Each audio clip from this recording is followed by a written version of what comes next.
하나님 말씀 히브리서 11장 23절 합독입니다. 히브리서 11장 23절 한 절 다 같이 시작.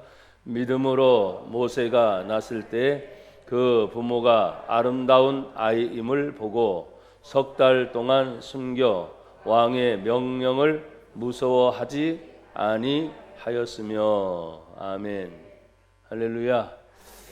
또 오늘도 여전히 한번 같이 서로 인사하시죠. 옆에 분과 뒤에 분 서로 쳐다보면서 당신은 믿음의 사람입니다. 아멘. 한 번 더 축복하시죠. 당신은 믿음의 사람입니다.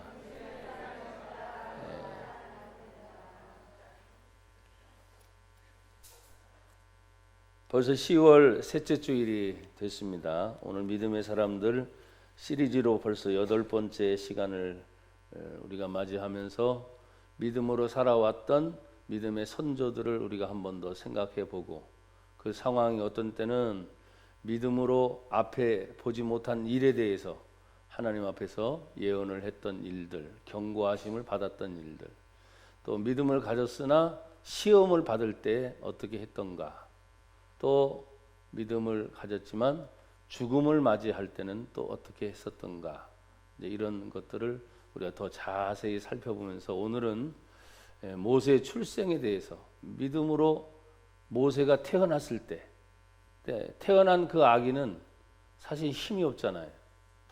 또 아무것도 할 수 없는데 태어났을 때 그 부모의 역할에 대해서 오늘 지금 신앙의 당대, 지금 우리 현재 일어나고 있는 이런 모습을 보게 되면 지난 2월부터 지금 10월까지 약 8개월 동안에 이 코로나 때문에 교회 문을 닫은 교회들이 상당히 많아요. 그 중에 작은 교회, 또 미자립 상가 교회들이 월세를 내지 못해서 실제적으로 문을 닫은 교회들이 상당히 많고, 큰 교회든 중소교회든 작은 교회들까지 이르러서 어떤 교회는 이 8개월 동안에 대면 예배, 비대면 얘기하면서 예배를 드리는 인원을 뭐 체크하기는 그렇지만 아예 출석의 저조가 과반수, 반으로 떨어지는 경우도 있어요. 뭐 이제 조금 풀려가지고 100명 모이는 예배당은 30명까지 모일 수 있는 이제 규제가 조금 풀렸어요. 뭐 규제가 풀리든 안 풀리든 계속 이렇게 진행이 되다 보면 확실히 사람들이 이 믿음을 떠나는 일들이 상당히 많이 생길 것이다, 이렇게 관측을 하고 있어요. 오늘 본문에 모세가 태어났던 그런 시기도 사실은 상당히 어려운 때이지만, 이 모세의 출생을 보면서 모세가 났을 때, 믿음으로 모세가 났을 때, 그러면 모세가 믿음으로만 난 것이 아니라 그 낳은 아이를 바라보는 부모님도 뭐가 있었던 거예요? 믿음이 있었던 거죠. 오늘 여기 우리 학생들도 있고 청년도 있지만 우리 대다수 우리 부모의 세대가, 우리의 자녀들의 세대의 믿음은 사실은 당대인 부모의 세대의 믿음을 따라오게 돼 있어요. 그래서 오늘 여기 드리는 우리 부모님들이 여러분의 믿음이 더 강해지기를 축복합니다. 지금 믿음이 없는 게 아니에요. 믿음이 있지만 이 믿음이 더 커지기를 축복하고, 이 환경적이라든지 또한 이런 질병이라든지 여러 가지 문제에서 위축되는 상황은 누구든지 지금 다 외면할 수 없고 현실로 받아들여야 돼요. 하지만 이런 상황에도 여러분의 믿음이 위축이 되지 않고, 또 여러분 죽은 믿음은 뭐예요? 행함이 없는 믿음이 죽은 믿음이에요. 죽은 믿음 말고 항상 살아서 움직이는 믿음이 되기를 주의 이름으로 축복합니다. 여러분, 모세의 출생을 우리가 생각해 볼 때 하나님께서는 일찌감치 모세가 애굽에서 태어나기 전에 가장 먼저 생각할 수 있는 사람은 누구예요? 요셉이라는 사람을 통해서 하나님, 한번 따라합시다. 이어지는 복을 받게 하셨습니다. 그래서 복은 끊어진다, 안 끊어진다? 안 끊어지는 거예요. 하지만 저주가 임할 때는 끊어질 때가 있었어요, 없었어요? 있었어요. 근데 그것은 저주를 통해서 하나님의 책망과 하나님 앞에 다시 돌아오라고 하는 회개의 사인이었어요. 그래서 복은 끊어지지 않는 거예요. 끊어진 것처럼 보이지만 하나님의 복은 계속 백성들을 향해서 이어갔던 것을 보게 될 때, 제가 오늘 모세의 출생 첫 번을 다루면서 이제 여러분 성경을 찾아보세요. 요셉을 이은 축복이 번성의 축복으로 나타났습니다. 창세기 50장을 여러분 한번 찾아보세요. 창세기 50장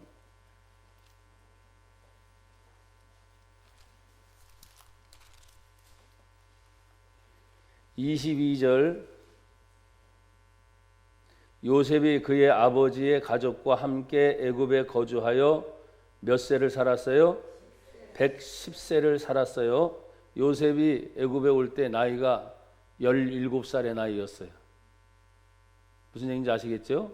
그리고 나서 110세를 살면서 에브라임의 자손 3대를 보았고, 두 아들 므낫세의 아들 마길의 아들들도 요셉의 스라에서 양육되었더라. 이렇게 얘기하고 있습니다. 자, 26절 보세요. 26절 시작. 요셉이 110세의 죽음에 그들이 그의 몸에 향 재료를 넣고 애굽에서 입관하였더라. 아멘. 요셉이 110여 년을 사는 동안에 그렇게 백성들이 이제 큰 은혜를 받기 시작하고, 자, 출애굽기 1장 6절을 보세요. 이제 1장 6절 찾으셨어요? 자, 시작. 요셉과 그의 모든 형제와 그 시대의 사람은 다 죽었고 이스라엘 자손은 생육하고 불어나 번성하고 매우 강하여 온 땅에 가득하게 되었더라. 아멘. 여러분, 이 7절의 말씀이 오늘 우리나라 대한민국 또한 우리가 지금 그렇게 간절히 바라는 그런 은혜가 있을 수 있도록, 여기 이스라엘 자손은 생육하고 불어나 번성하고 매우 강하게 온 땅에 가득하게 되었더라. 야, 얼마나 좋아요. 여러분, 고개를 들어서 이제 저를 보세요. 지금 우리가 살고 있는 부천이 2020년 9월 달 통계로 인구가 몇 명이냐? 82만 2천이에요. 적어요, 작아요? 아니, 적어요, 커요? 제법 큰 도시예요. 위성도시 치고는. 그러니까 2020년 9월 달 통계예요. 최근 통계. 82만 2천. 이 부천이 상당히 큰 도시고 인구가 많은데, 이스라엘 백성이 이제 출애굽을 하기 전에 지금 요셉이 110세에 죽고 난 다음에 이제 300년의 세월이 흘러가요. 흘러가는 동안 출애굽을 했을 때 장정만 몇만 명이었죠? 성경에 보니까 60만 명. 장정만, 남자만 60만 명. 그러니까 보통 4인 가족을 계산해 가지고 출발할 때 곱하기 4 하니까 4, 6에 24. 그러니까 약 200만 명 이상이 출애굽을 했다는 거예요. 계산적으로 그렇게 나오는 거예요. 고센 땅이라고 하는 도시가 얼마나 컸던지 오늘 성경가 매우 강성하게 아주 그냥 번성한 것이 엄청날 정도로 이스라엘 백성들이 약 요셉이 죽고 난 후 300년이 지난, 여러분 잘 아는 것처럼 야곱의 가족, 그의 출산으로 나서 모든 가족이 70명이 있었던 때부터 약 전체를 따지니까 60만, 어마어마한 거예요. 장정만 60만. 번성했죠. 제가 지지난주 설교를 하다 보니까 역사를 잘못 여러분에게 얘기한 게 있었어요. 그래서 뭐냐면 우리 개신교가 이 인천에 있는 제물포 항을 향해서 들어온 것이 1884년이 아니고 1885년 4월 6일 부활주일날.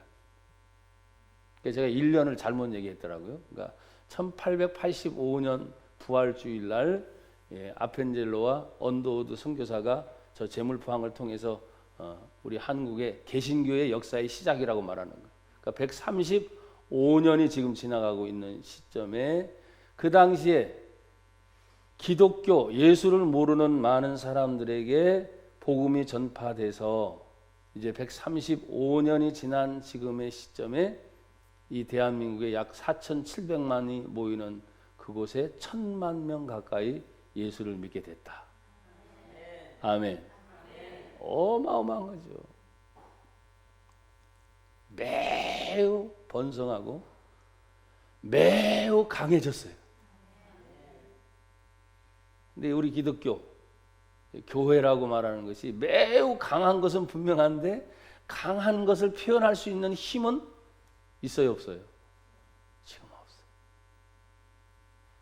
그래서 하나님이 이대로 내버려 두지는 않을 것 같아요. 그래서 많은 목회자들이나 많은 시대를 바라보는 미래학자들이 늘 얘기하는 거예요. 둘 중에 하나를 고르는 거예요. 고른다면 알곡을 고르겠어요? 쭉정이를 고르겠어요? 좋은 걸 고르겠어요? 나쁜 걸 고르겠어요? 그렇죠. 성경에도 똑같아요. 사랑하는 여러분, 나와 여러분 알곡이 되기를 축복합니다. 알곡이 되고 싶다 되는 건 아니에요. 열매 맺는 삶이라는 것이 그렇게 호락호락한 것은 아니지만 어쨌든 요셉을 이은 축복은 번성으로 일어났고 매우 강한 하나님의 놀라운 은총이 모세의 출생 시대까지도 그렇게 이루어졌던 것임을 보게 됩니다. 여러분 모세가 태어날 때 그 정서에는 어땠는가? 출애굽기 1장 8절을 여러분 한번 또 보세요. 출애굽기 1장 8절 다 같이 시작. 요셉을 알지 못하는 새 왕이 일어나 애굽을 다스리더니. 요셉을 아는 왕들은 뭡니까? 하나님을 섬기는 백성인 것을 알아요, 몰라요? 아니까 신경을 쓰는 거예요. 근데 모르는 왕이 나타나서 보니까 여기 9절을 읽어보세요. 9절 시작. 그가 그 백성에게 이르되 이 백성이 이스라엘 자손이 우리보다 많고 강하도다. 타민족 사람이 자기 나라에 들어와서 우리보다 강하게 됐다는 거예요. 두려움의 대상이 된 거죠. 예전엔 도움을 주는 대상이었는데 거꾸로 이제는 위협을 받는 대상이 되고 말았다는 겁니다. 여러분 제가 10절 한 번 더 읽어볼게요. 10절은 자 우리가 그들에게 대하여 지혜롭게 하자. 뭐하건대 두렵건대 그들이 더 많아지게 되면 전쟁이 일어날 때 우리 대적과 합하여 우리와 싸우고 이 땅에서 나갈까 하노라 하고. 11절은 같이 읽어보세요. 시작. 감독들을 그들 위에 세우고 그들에게 무거운 짐을 지워 뭐하게 하여? 괴롭게 하여. 계속 그들에게 바로를 위하여 국고성 비돔과 나암셋을 건축하게 하니라. 12절 같이 시작. 그러나 학대를 받을수록 더욱 번성하여 퍼져가니 애굽 사람이 이스라엘 자손으로 말미암아 근심하여. 할렐루야. 학대를 받으면 받을수록 기독교의 특징이 그건 거예요. 예수 믿는 성도들이 뭡니까? 어려움을 당하면 당할수록 더 번성해지고 강해진다. 기독교 역사가 그래서 세계 역사의 흐름이 희한합니다. 교회를 핍박하면 핍박할수록 예수 믿는 자를 핍박하면 핍박할수록 오늘 출애굽기 2장에서 말한 것처럼 이스라엘 백성들을 핍박하고 학대를 받으면 받을수록 더욱 번성한 것처럼 지금 이 시대 우리 믿는 성도들을 위해서 기도할 것은 뭐냐? 하나님 핍박받습니다. 어려움 받습니다. 하지만 더욱 번성할 기회를 주시옵소서. 다시 강해질 수 있는 능력을 주시옵소서. 여러분들이 그렇게 기도할 수 있기를 주의 이름으로 축복합니다. 여러분 보십시오. 이들은 이제 국고성을 만들어서 더 번성하고 있는 그들을 향해서 일을 시킵니다. 13절에 이스라엘 자손에게 일을 엄하게 시켜. 그 일이 어느 정도입니까? 14절에 보니까 쉬운 게 아니에요. 어떤 거예요? 어려운 노동이에요. 그들의 생활을 어떻게 합니까? 괴롭게 합니다. 곧 흙 이기기와 벽돌 굽기와 농사의 여러 가지 일이라. 그 시키는 일이 모두 어머야 돼. 쉽게 가는 게 아니에요. 예배 드리는 일이 쉬운 일이라고 생각하면 큰일입니다, 여러분. 아셨어요? 예를 들자면 그들이 일을 시키는데 엄하게 시키고 어려운 일을 시키고 심지어 생활까지 괴롭게 되는 거예요. 지금까지는 떵떵거리며 잘 살아왔지요. 우리나라도 마찬가지잖아요. 전쟁이 일어나고 난 70년 동안 저도 여러분들도 나라와 민족을 위해서 잘 살기를 위해 기도했잖아요. 기도의 결과가 지금입니다. 그런데 너무 잘 살았어요. 세계 10위권 안에 듭니다. 수출도 세계 10몇 위 듭니다. 그러니까 뭐 승승장구하게 잘 살아왔는데 생활이 어렵게 되니까, 경제에 타격을 입게 되니까, 힘든 문제들이 생기게 되니까, 여러분 그럴수록 나와 여러분들이 어렵다고 해서 피할 것이 아니라 한번 따라합시다. 어려움을 이겨내는 능력을 주옵소서. 아멘. 고난을 여러분 피하지 말라 그랬잖아요. 고난을 피하는 것이 아니라 고난을 이길 수 있는 능력을 주시옵소서. 여러분 주변의 환경은 학대였습니다. 고통이었습니다. 그런 시대에 하나님께서 모세를 어떻게 해요? 출생하게 하신 것이에요. 그래서 어려워서 안 되는 것이 아니라는 거예요. 어려워도 되는 데는 되는 것입니다. 힘들어도 믿음을 지킬 수 있는 것입니다. 우리가 예수를 믿는다는 것, 여러분 예수님 시대에 그때 오셨던 예수님의 시대도 예수님을 받아들이는 사람들이 사실은 거의 없었어요. 왜냐? 예수님은 이 땅에 오셔서 이 세상 얘기를 하는 게 아니라 하늘의 얘기를 하셨기 때문에. 예수님은 육신의 일을 자꾸 말하는 것이 아니라 보이지 않는 영적인 일을 자꾸 얘기했으니까 사람들은 받아들이기 힘들었던 거죠. 그를 따라다녔던 12 제자조차도, 70인 제자조차도, 주변의 많은 사람들도 기적은 보았습니다. 병고침을 체험했습니다.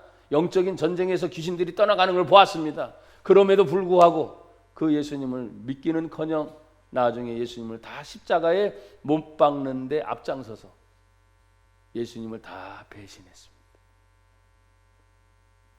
그런 시대에 예수님이 오신 거예요. 그럼에도 불구하고 예수님이 십자가에 죽으시면서 하신 말씀 다 이루었다. 그러니까 어려워서 못하는 것이 아니라니까요. 힘들어서 못하는 것이 아니라니까요. 예수님의 복음은 가장 힘들 때, 가장 어려울 때 더 강력한 하나님의 은혜가 임하는 줄 믿습니다. 더 어두울 때 빛이 더 강렬하게 비칠 수 있는 것처럼. 사실 나와 여러분이 무엇 때문에 많이 힘들어해요? 이 사이에 질병? 정말 그렇습니까? 속지 마세요. 돈 문제? 맘만 먹으면 사람이 살 길이 있어요, 없어요? 있습니다. 근데 너무 약해진 거예요. 거기에 너무 많이 길들여진 거예요. 이 이스라엘 백성이 400년이 지나오는 동안 고생 한 번 한 적이 있습니까? 학대받은 적이 있습니까? 생활이 어려워져 본 적이 있습니까? 없어요. 요셉을 모르는 새왕이 나타나서 백성들을 향해서 공격하기 시작할 때 하나님은 그들을 건져내고자 하시는 하나님의 방법이 누구예요? 믿음으로 모세가 태어나게 하신 거예요. 따라하십시다. 절대 주권은 하나님께 있습니다. 아멘. 정말 믿으세요? 생사화복이 하나님 손에 있습니다. 흥망성쇠가 하나님 손에 있습니다. 그러니 개인의 문제든 가정의 문제든 교회의 문제든 나아가 나라와 민족의 문제이든 전 세계 모든 문제이든 온 우주를 창조하신 그 하나님께서 그냥 내버려 두시지는 않겠죠. 고르시는 거예요. 찾아내시는 작업들을 하고 계십니다. 여러분 태어날 때 모세는 아무것도 모르는 거예요. 하지만 오늘 그 부모의 역할에 대해서 여러분 생각해 보시길 바랍니다. 오늘 히브리서 11장 23절에는 그 아들 믿음으로 모세가 태어났을 때 그 부모가 뭐라고 했습니까? 그 부모가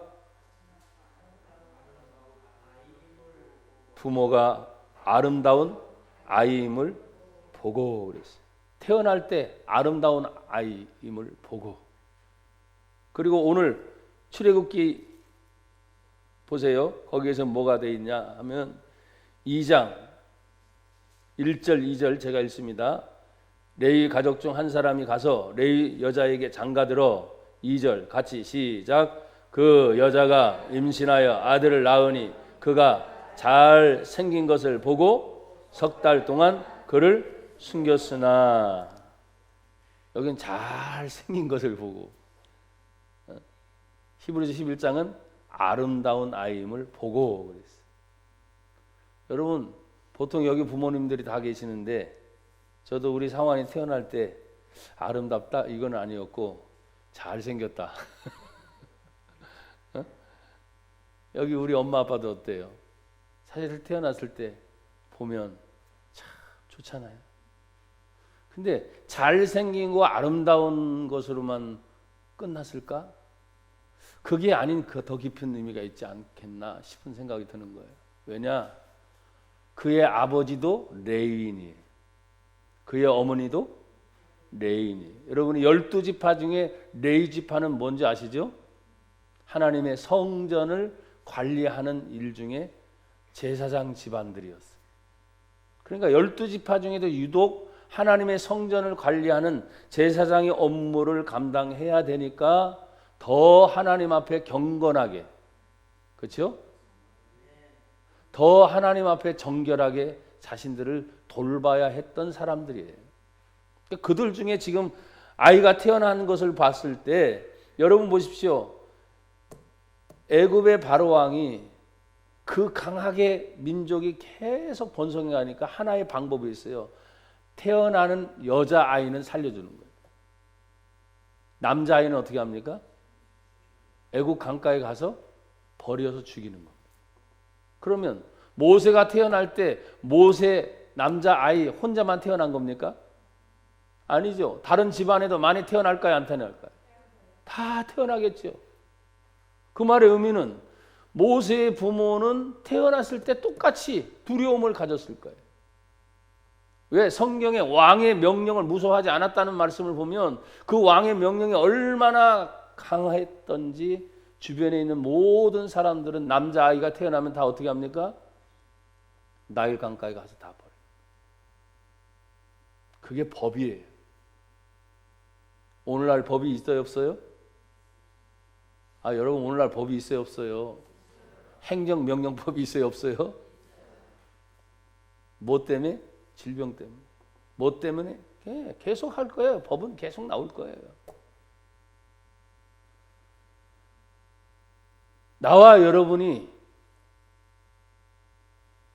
모세가 태어났던 때에 결혼을 해서 내 자녀가 태어났는데 하필이면 아들이라고 생각합시다. 우리 태양이가 태어났어. 어떻게 할 거예요? 대답을 못 하겠죠. 저도 우리 상환이가 태어났어. 내가 레위 지파가 아니니까 어쩔 수 없어요. 법이니까 갖다 버려 죽이는 거예요. 죽이고 싶어하는 부모가 있어요, 없어요? 없어요. 법이니까 따라야 돼요. 그러니까 그 법을 어기는 부모가 있어요, 없어요? 여기 있었잖아요. 법은 다 따라야 되는 거예요? 그래서 레위 지파의 사람이 레위 지파의 여인에게 장가갔다. 의미가 있는 거예요. 태어났을 때 아름다운 거, 잘생긴 거 그게 아니라 다행히 여러분 잘 아는 것처럼 이 명령이 발동되기 전에 그의 누이 미리암과 그의 형 모세의 형 누구요? 아론은 이미 있었던 거예요.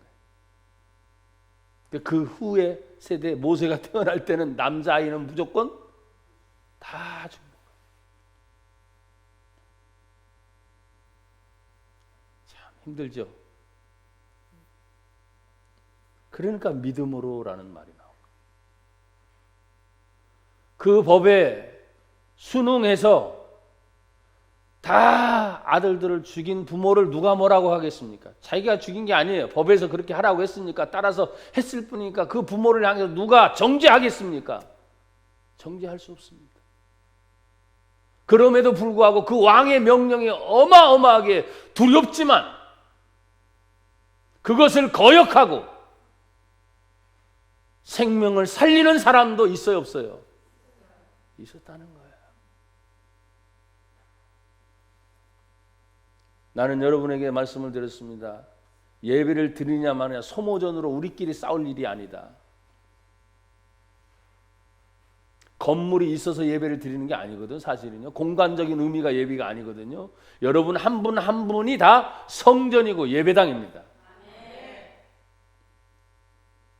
그런데 흩어져서 있는 것보다는 모이는 것이 훨씬 더 나으니까 그런 예배를 계속 강조한 것에 대해서 서로 간에 소모전을 벌일 필요가 없어요. 왜? 나올 사람은 나오고 안 나올 사람은 안 나오는 거니까. 제가 여러 번 말했잖아요. 저희 교회는 그나마 작으니까 감사하다. 큰 교회들은 여러분 선별적으로 나온다니까. 선별적. 다 나오고 싶어도 안 돼. 재미있는 현상이 벌어졌다 그랬잖아요. 예. 이제는 조금 확률적으로 많아졌으니까 여러분 오긴 옵니다. 본당에. 본당에 와야 지금 목사님하고 여러분처럼 대면 예배를 드려요. 본당에 못 들어온 사람은 어떻게 해요? TV로 똑같이 예배당에 왔어도 어떻게 해요? 온라인으로 예배를 드리는 거예요. 교회를 왔어도 그냥 다른 공간에서 예배를 드리는 거예요. 그러니까 재미있는 현상이 벌어졌는데 1시간 전부터 와가지고 어디서 예배 드리려고? 본당에서 목사님하고 같이 주고받으면서 예배를 드리려고 성도들이 미리 와서 대기하는 성도들이 생기고 있다는 거예요. 참 그것도 감사한 일이기도 하지.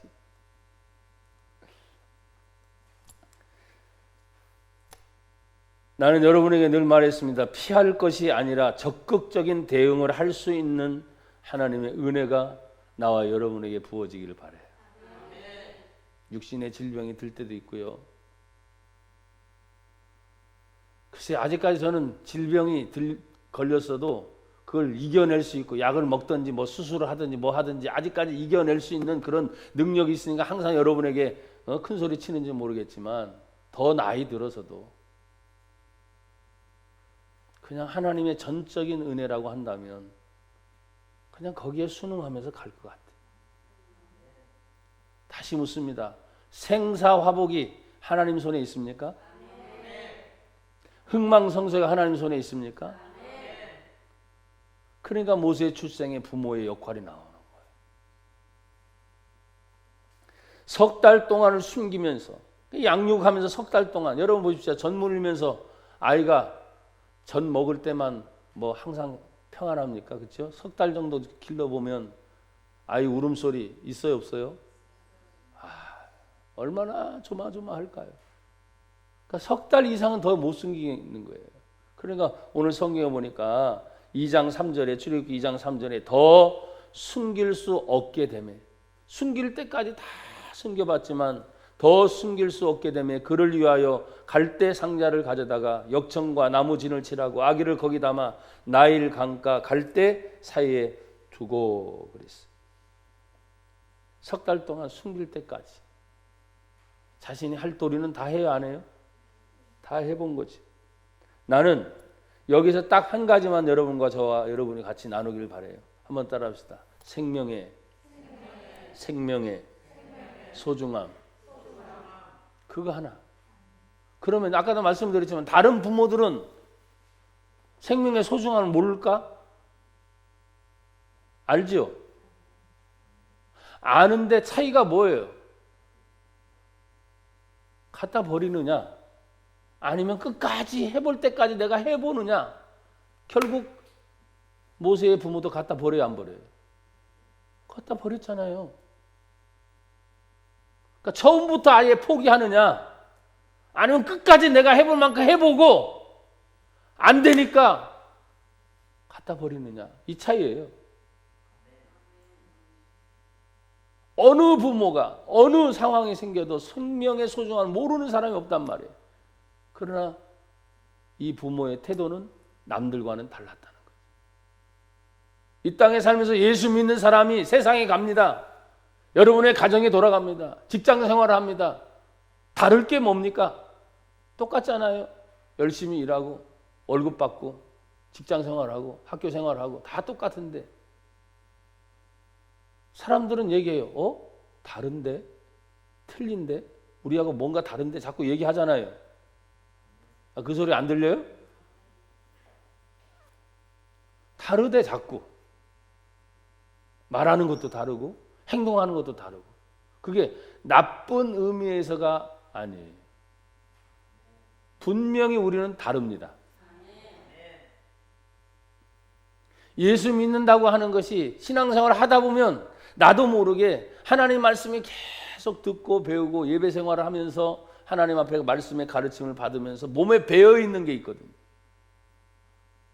그래서 나도 모르게 표현이 나오는 거예요. 그래서 사람들이 눈여겨보는 거예요. 눈여겨보다가 여러분과 제가 빛이 됐어요. 그러면 야, 역시 교회 다니는 사람은 다르구나. 눈여겨보다가 에이, 별 수 없네. 교회 다녀도. 그게 이제 달라진 거예요. 저와 여러분들을 바라보는 것들이. 생명의 소중함은 누구든지 알고 있어요. 그러나 왕의 명령을 거역할 정도로 그 부모는 적극적인 대처를 한 거죠. 숨길 때까지 숨겼어요. 숨길 수 없으니까 똑같이 갈대상자에 갖다 버리는 그 모습까지. 근데 그의 행동을 구체적으로 성경은 다 말하고 있어요. 갈대상자를 만드는데 물이 스며들지 않도록 그 아이가 안전하게 최대한 뭐예요? 안전하게 있을 수 있는 그런 모습들을 성경은 구체적으로 부모의 역할을 얘기하고 있어요.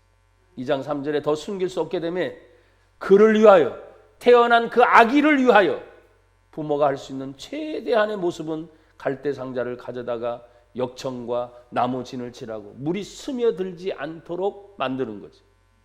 아기를 거기 담아 나일 강가 갈대 사이에 두는 것까지. 5절에 보면 그 누이가 어떻게 되는지 알려고 멀리서 섰어요. 그러니까 엄마는 더 이상 쳐다볼 수가 없는 거잖아요. 그죠? 생각해 보세요. 그것을 듣고 가는 엄마의 모습. 하지만 그 누이는 이게 참 아이러니해요. 어떻게 해석할지는 저는 모르겠지만 그 엄마는 참아 볼 수 없으니까 그냥 돌아가고 끝까지 그 자리를 쳐다보면서 어떻게 되는지 바라보는 미리암, 그 누이 지켜보고 있는 거예요. 근데 하필이면 여러분 나일강이 무진장 큰 강입니다. 굉장히 큰 강이에요. 그런데 바로의 딸이 목욕을 하는 장소에 갖다 놓은 거예요. 그냥 갖다 버려도 되잖아요. 근데 지금 성경을 보면 5절에 바로의 딸이 같이 읽어봐요. 시작. 바로의 딸이 목욕하러 나일강으로 내려오고 시녀들은 나일 강가를 거닐 때 그가 갈대 사이에 상자를 보고 시녀를 보내어 가져다가. 그러니 그 어머니의 지혜. 참 성경에 보면 어떻게 이렇게 구체적으로 한 사람의 생명을 이어가려고 하는 그 부모의 지혜. 하나님이 그 순간순간 모든 걸 다 맞게 지금 하셨어요, 안 하셨어요? 다 맞게 하셨어요. 여러분들 또 이렇게 얘기하면 그건 모세니까 그렇지요. 제발 그렇게 생각하지 말어. 모세를 인도하신 그 하나님이 예수를 믿는 저와 여러분들도 지금도 동일하게 인도하시는 거예요. 내가 그만큼 맡기지 않으니까 안 되는 거지. 상황이 똑같은데도 그만큼 믿음의 결단을 내가 행동으로 보이지 않아서 문제지. 제발 옛날에 모세니까요. 나하고 상관없어요. 이러지 말란 말이에요. 여러분과 제가 성경을 항상 보고 듣고 배우면서 내 마음에 새길 때 항상 이런 자세를 가지세요. 성경에 있는 이 내용의 말씀이 하나님이 이 시대에 나를 향해서 주신 말씀입니다.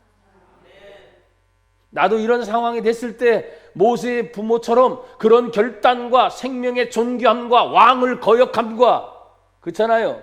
왕을 거역한 명령은 뭡니까? 자기 가족이 다 죽는 거예요. 모세 하나 때문에. 자기도 죽고 남편도 죽고 아론도 죽고 그의 누이까지 죽는 거예요. 왕의 명령을 거절하면. 하나의 생명을 위해서 자기 가족 전체가 다 죽을 각오를 하고 그 아이를 기른 거예요.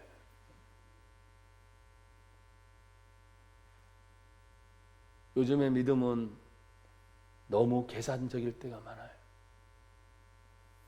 나는 그것을 계산적이라는 말을 여러분이 이렇게 말해요. 상대적으로. 우리는 상대적으로 하나님을 믿는 게 아닙니다. 하나님을 믿는 건 절대적으로 믿는 거예요.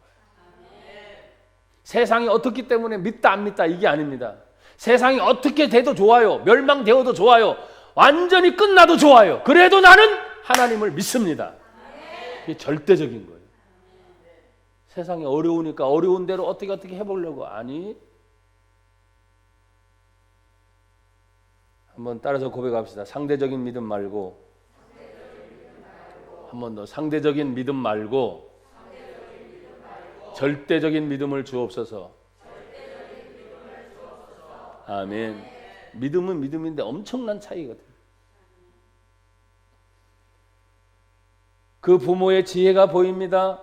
그 누이의 지혜가 보입니다. 성경에 보니까 6절에 열고 그 아이를 보니 아기가 우는지라 갑자기 그가 그를 불쌍히 여기 이르되, 이 바로의 딸이 그 아이가 누군지 알아요, 몰라요? 히브리 사람의 아이구나. 왜? 자신들이 입는 옷과 다르잖아요. 문화 풍속이 다르잖아요. 아이의 입혀진 베네 쪼고리 담요를 보니까 애굽 사람의 아들이 아니야. 히브리 아이구나. 그럼 어떻게 해야 돼요?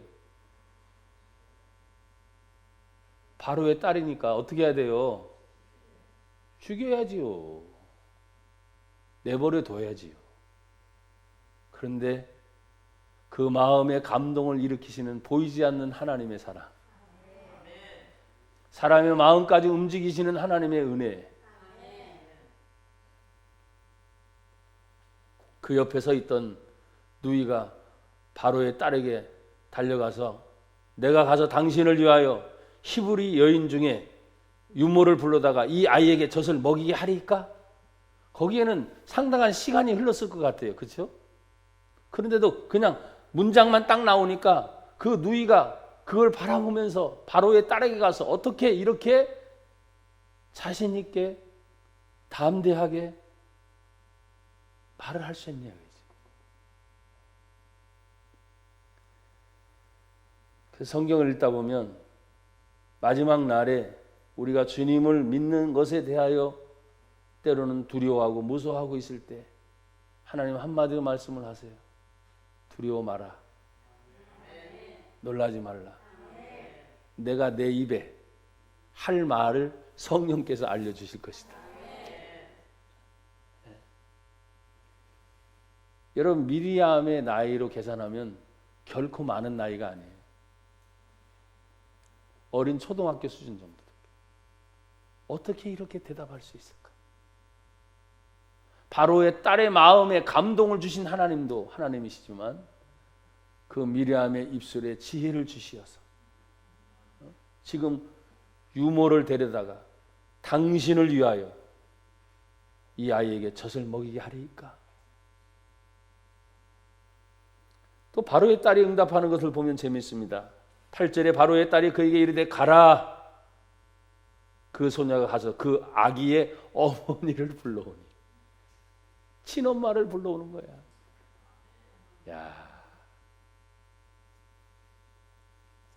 여러분 9절은 같이 읽어보세요. 9절 시작. 바로의 딸이 그에게 이르되 이 아기를 데려다가 나를 위하여 젖을 먹이라. 내가 그 삭슬 주리라.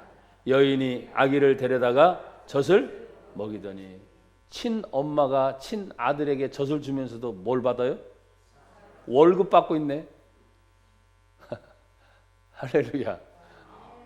야, 참 하나님의, 여러분 우리는 그래요. 하나님의 섭리, 하나님의 인도하심을 그냥 개인사로 끝나는 게 아니라 나중에 이 여인이, 바로의 딸이, 이제 바로의 아들들이 다 없어요. 시대별로 가다 보면. 그래서 아들들이 왕위를 계승해야 되잖아요. 근데 없어요. 그래서 이 바로의 딸이 여왕이 됩니다. 역사적으로 하셉투스라고 하는 여왕이 돼. 어마어마한 철권 통치를 했어요. 그러니까 만약에 바로의 딸의 양자로 계속 모세가 있었다면 누가 왕이 돼요? 당연히 모세가 왕이 돼요. 근데 성경은 모세는 40세에 어떻게 해요? 애굽을 빠져나가죠. 근데 그 얘기가 또 뒤에 히브리서 11장에 또 나와요. 기가 막히죠. 한 사람의 개인사가 아니라 하나님께서 먼 훗날 이스라엘 백성들을 위하여 이 모세라고 하는 이름조차도 10절에 보니까 같이 읽어보세요. 10절 같이 읽으세요. 시작. 그 아기가 자라매 바로의 딸에게로 데려가니 그가 그의 아들이 되리라. 그가 그의 이름을 모세라 하여 이르되 이는 내가 그를 물에서 건져 내었음이라 하였더라. 그 이름을 지금 누가 붙이는 거예요? 바로의 딸, 그 공주가 이름을 붙이는 거예요. 자기 아들의 이름을 붙이는 거지. 모세, 물에서 건져 내었다. 그게 뭐예요? 구원이잖아요. 구원. 그래서 모세를 보면서 구원자이신 누구를 생각하는 거예요? 예수를 생각해요. 물에 빠져 죽어가는 그들의 모든 것들을 다 건져내서 구원하시는 예수의 모습이 모세의 모습 속에 있는 것이. 또 요셉도 애굽에 팔려갔지만 여러분이 잘 아는 것처럼 그 애굽에서 사브낫 반네아 세상을 구원할 자라고 하는 별칭의 호칭을 얻으면서 요셉이 하나님의 백성들을 구원해는구나. 그래서 이 시대를 살아가는 저와 여러분들이 항상 생각하는 거예요. 왜 예수님을 믿게 되는가? 그 예수님을 믿는 이유는 개인적으로 나와 여러분이 죄 사함 받아서 아멘. 하나님의 자녀가 되는 것이고 내 육신이 죽더라도 내 영혼이 영생 천국에 가는 것이다. 왜? 제 문제를 해결하신 예수님의 십자가의 공로 때문이에요. 그래서 그 예수님의 복음을 계속 전하는 것이. 사랑하는 여러분, 이 주변에 있는 사람들의 역할, 그 부모의 결단에 의해서 모든 주변의 사람의 역할들이 다 지금 각본처럼 딱딱딱 맞아야 안 맞아요. 그래서 예수 믿는 성도들 모든 사람들도 마찬가지예요. 우리는 늘 이런 말하죠. 우연이야. 근데 여러분 우연이 있어요 없어요? 우연은 없어요. 하나님의 계획하심 속에 우연이 아닌 필연.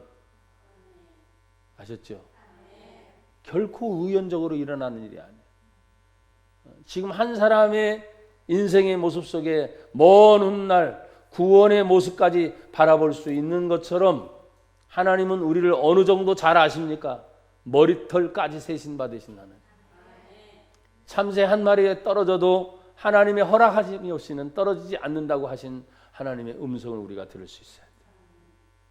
그래서 모세가 태어났을 때 믿음으로 태어난 모세를 얘기하고 태어난 그 모세를 지금 그 부모가 믿음의 결단을 내리면서 했던 그 모든 일들이 성경에 나와 있어요. 나도 마찬가지입니다. 여러분들도 마찬가지예요. 보는 거잖아요. 지금 우리는 이 세상을 지금 보고 있잖아요. 보면서 믿음의 눈으로 보기를 바랍니다. 세상에 일어난 모든 일들이 다 똑같이 되니까 똑같은 어떤 프레임에 맞춰서 가는 것이 결코 아니에요. 똑같은 프레임은 뭐였습니까? 한 번만 더 반복합니다. 똑같은 프레임은 왕의 명령을 따라 다 남자아이는 죽이는 거였어요. 근데 그 프레임을 벗어나는 믿음의 사람이 있었어요? 없었어요? 있었지. 바로 그 부모였습니다.